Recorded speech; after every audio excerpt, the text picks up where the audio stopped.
Like, honey, check yourself.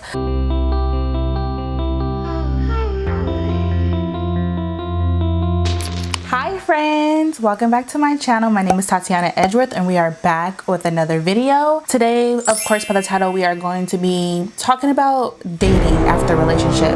After a long relationship, after a toxic relationship, just any relationship that was really heavy on the heart. That is what we're going to be discussing today. So let's just get right into it. So the first thing I want to discuss with you guys is to not rush healing. That is very important for you and yourself. Make sure that you are healed all the way before jumping into another relationship, because it is not good to throw your old feelings that you had with your past relationship on someone that you care about that's new. From my personal experience, I had a situation where my ex was not any ex, not putting anybody's business out there. He was not healed from the damage from his past, and he was not in the right mindset to where he was putting all of that toxicness, all of that negative energy, all of those thoughts in his head of, oh, well, this happened to me in the past, so it's gonna happen to me now. And if you're putting that in a new relationship, it's gonna automatically ruin it. Like, you're going into it to ruin it. So make sure that you're going to be healed all the way. Make sure that you are happy. Make sure you know that you know what you want. Although a person may be good, doesn't mean that that person is good for you. Just be patient, wait, and trust me, when you're done healing, it will be totally worth it. The next thing I wanted to talk about is to wait to check your mental health. That is very important. Not only your mental health, but your spiritual and your emotional. All of that inclines together to a healthy relationship that you are going to want to be in. I feel like it's very important to get to know yourself again. From my personal experience, when you dedicate yourself in your relationship, you were in love with that person, you felt that person was everything to you, it literally is hard to get over someone who literally became a part of you. So for me personally, in my past, I was told, hey, make plans together, let's do these together, our futures together, we're gonna get married one day, I'm gonna become your husband, I'm gonna become the father of your children. And then that was just taken away from you. Even if the opposite, like, you know, females are telling you, hey, I'm your wife, I'm here for you, I have your back, let's make plans together. Eventually you guys become cohesive. But then eventually when you break up, you're like, okay, well, I don't even know myself anymore. So I feel like this is a very good time to get to know yourself again, because eventually it's like you make plans with this one person and that becomes who you are. That's your identity. So it's very important now to get to know yourself again, spiritual wise. Like for me, I decided to, like, okay, if it's for someone who's like into religion, you know, go to church, prayer, whatever makes you happy, get to know the universe, get to know your spirituality, get to know crystals, manifestation, affirmations. You definitely want to just keep positive and just look for yourself. Find things that make you happy. Anything, hobbies, habits, that's going to make you happy for now. Now where I'm at now, I definitely was like, okay, well, let me, you know, film videos. Let me edit. I want to take my health more serious. I need to become more healthy. I want to be more happy within myself. I don't want to find happiness within another person. I need to find it within myself first before expecting it out of someone else. I feel like this next one is like really good because, man, this is very important. You need to accept what happened in the relationship, all the good, all the bad, and to forgive not only the other person, but to forgive yourself too. Because there's a lot of times people move forward and they're regretting, like, oh, what ifs, or I need closure. Make sure that you accept what happened. Accept that that person cheated on you. Accept that you cheated on that person. Accept that you messed up a relationship or they messed up a relationship. Accept what happened. Don't dwell on it. I mean, of course, you're gonna need your time to mourn over the relationship. Give yourself time. It's okay to cry. It's okay to break down. It's okay to be depressed. When something is ripped out of your heart, you're going to be down. I'm telling you now from personal experience, everything will be okay. It is hard to say that in the moment what you're feeling, because let me tell you something personally. When you go through a breakup and you are so in love with that person, and for me, I like to distract myself from like different events, different parties. So there was a time with me where me and my friends were hanging out, and anytime we're playing, like, you know, drinking games, board games, anytime a person did not speak to me, in my head, I'm thinking about that person. And And it was so hard for me because you can literally be talking to me like, hey Tati, da da da da, how you doing, blah blah blah, oh, you know, cool, whatever. And then as soon as you stop talking to me, you could feel or see the pain that's in my heart, and I'm literally just dwelling on that person. So make sure that if anyone's going through a heartbreak or anyone that's going through anything, please check up on your friends, because trust me, they are thinking about that person, they are hurt, and they want to cry right in front of you right then and there, but they are holding in, trying to be strong.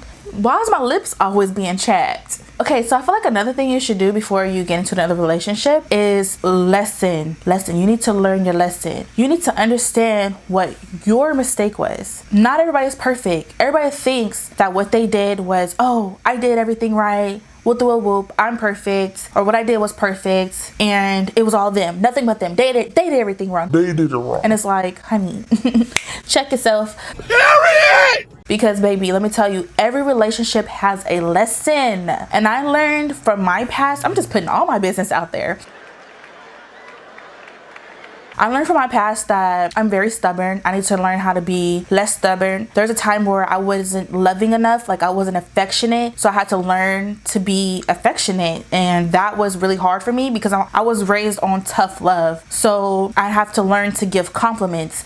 Compliment your man. Let them know how beautiful they are or how handsome they are. And anything that they do for you, say thank you. You know, they don't have to do these things, although you may feel like it's obligated. Oh yeah, they're supposed to do these things. No, they don't. Even on your head, they do. Okay, cool, whatever situation is. But be appreciative of the things that your significant other does for you. Like there's a lot of things in relationship that people don't realize they made a mistake in. And then for me, I definitely dwell back on my relationships or look back on my relationships, and I would like to know, okay, what could have been, ask yourself these questions. What could have been done differently from both sides? What could have she done differently? What could have I done differently? What is it that where I made a mistake? Like, yeah, I mean, they did this, but what is the reason why? People always, well, they look at the action of what happened instead of looking at why it happened. That's a situation that I feel like is very important. When something happens or something occurs, you need to be like, okay, yeah, she went through my phone, but why did she go through my phone? You know, why did she go through my phone?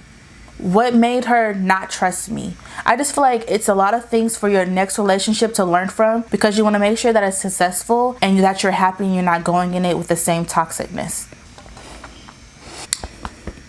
Pat your weed, baby. Pat your weed, baby.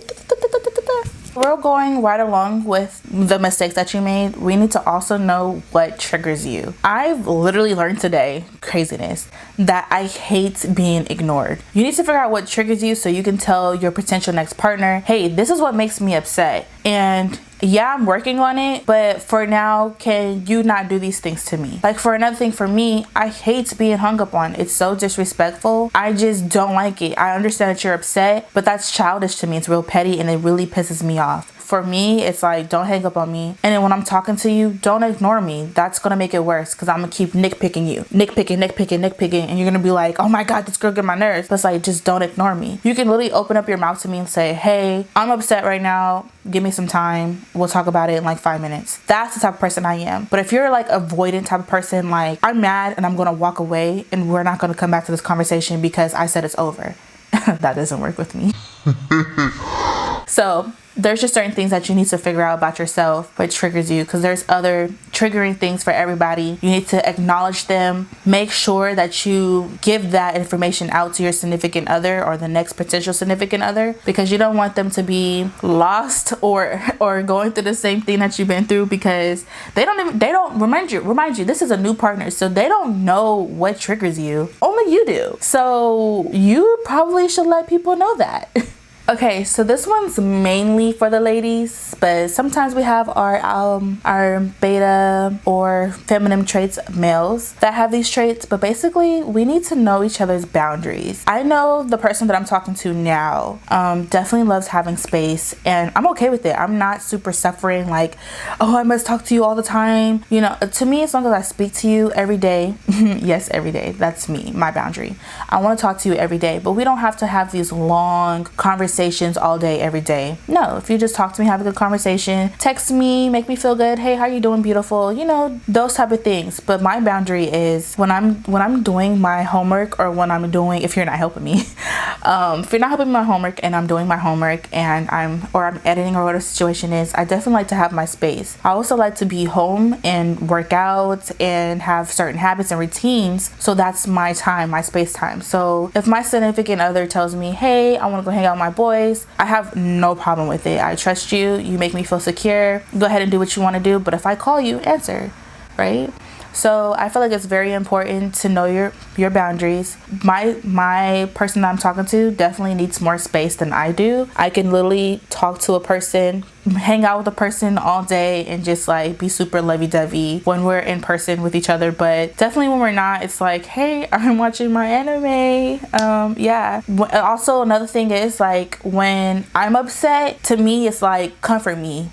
I don't care, whatever situation is. No, you need to make me feel better. Help me feel better. The opposite of me basically is like, I'm upset, I need my space, so give me space. So that's something that I'm working on personally, but I feel like that's very important for, you know, dating someone after a toxic relationship. Okay guys, the next one is equally reciprocate each other's needs, which I feel like, of course, like everything else, is very important. And the reason why I say it's very important, because you can't have someone who's giving, and the other person is just taking, and it's not reciprocated. Those relationships, at least personally from what I know, do not work. It's okay to do 30-70, 80-20. You don't have to do 50-50, but there's gonna be a way to where you guys are still exchanging. It doesn't even have to be financially. It could be time, effort, or whatever the situation is. Like, you can't just ask for things. For example, like attention. Attention is a big one, because you're gonna be asking for attention. Give me attention, I need all the love. Or you may not be verbally saying so, but your body language is, and they're constantly giving you attention, giving you all that love. And then afterwards, you kind of just let it go, like you're not giving your partner attention. Although they may not complain about it, they need attention too. Same thing, like you're not going to want to be the one always cooking, always doing the cleaning, always, you know, doing things for the children. You're going to eventually, although you may do it most of the time, eventually it'll be nice if your partner was to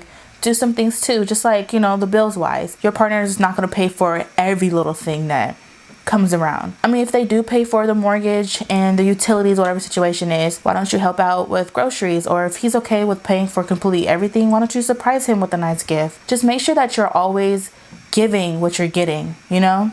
Another thing I feel like is important is get out of your comfort zone. For me, I was in my comfort zone for a very long time. First of all, getting out of your comfort zone with dating anyone. Sometimes your people are stuck within dating the same type of people, which is why you end up in the same type of situation, honey. Get out of it.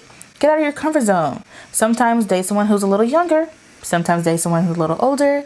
Sometimes date that chocolate person. Sometimes date that light-skinned man. You know what I mean? Like, date whatever do you feel that's going to make you happy. Don't constantly keep going for the same type of man.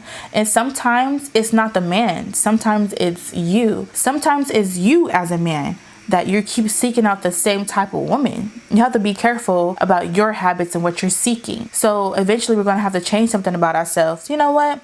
No, I'm not going to deal with infidelity.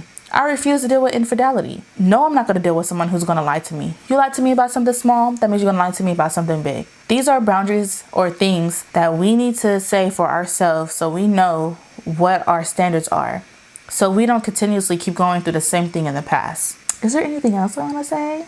Okay, there is one more thing that I really want to say, which I probably should have put in the beginning of this video. When I was told you guys to wait to heal, I wanted to give you guys a good example of something that I did was a big mistake, because I did not wait to heal. Basically, when I was hurt, I was trying to hop on to someone else, and I just was not ready. Literally, I went on a date with a guy, and I was chilling, whatever situation is, and then just me looking at him made me feel disgusted. And then when he touched me, it was like, ew, someone's touching me.